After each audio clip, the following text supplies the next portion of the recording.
Three Hall of Famers talking Three right Hall here, of okay? Famers. Yeah. They don't give you that just for showing up.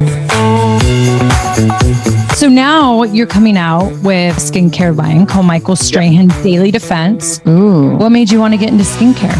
I want to do something that I know to break down the stigma, to make it easy, to make an easy system for guys to follow, a few steps that take less time than brushing your teeth. Our grandmother raised us on just like take care of your skin. It's your one thing. So we've always been so good about lotion and sunscreen and facials. And You know, Michael, I actually want your advice. I feel at times it's just so hard to have that transition of like who Nikki Bella is in the ring and who is she outside of it. What's your advice in that transition and finding who you are in like this totally different career? If you see yourself as only a football player, that's all they're going to see. What you do is not who you are.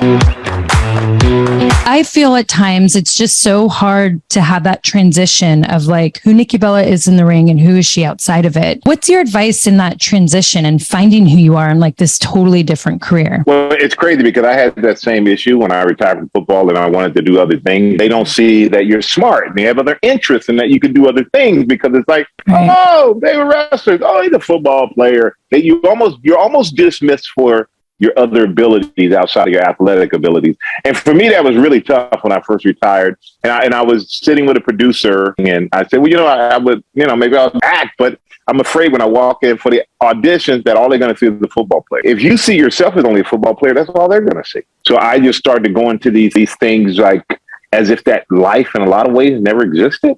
Like that like cut it off. That was then, this is now. Like I had fun doing it, but that's not my life now. What you do is not who you are.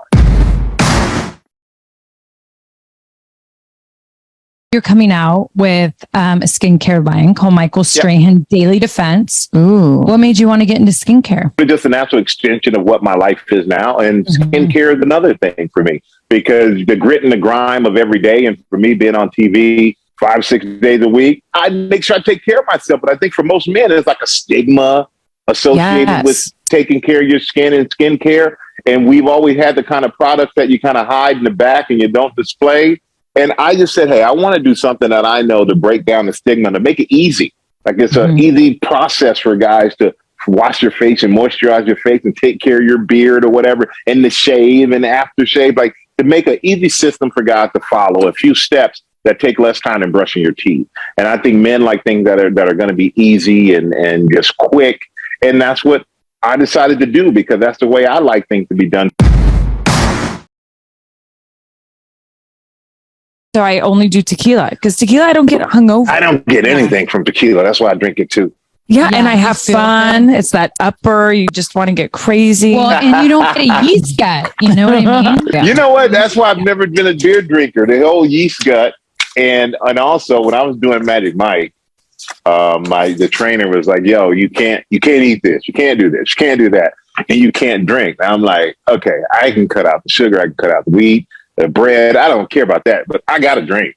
Oh yeah, that's us. Every trainer we've had, we've always are like, okay, speak to us about what we need to do, but please don't say no alcohol because that's not going to happen. Michael, speaking of Magic Mike, I'm kind of bummed that you didn't show up to my bachelorette party. Me too. Because I really could have used a Magic Mike lap dance. We'd get a Magic Mike routine and then you get a Magic Brie routine.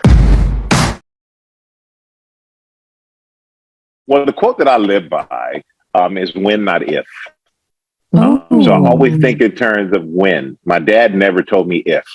My father, and I didn't realize until I was in mid-30s, that my dad never told me, son, if. He always said, when this happens, when that happens, which makes me feel that if I make up my mind about anything, it's a matter of when it's going to happen, not if it's going to happen, because if means that there's doubt.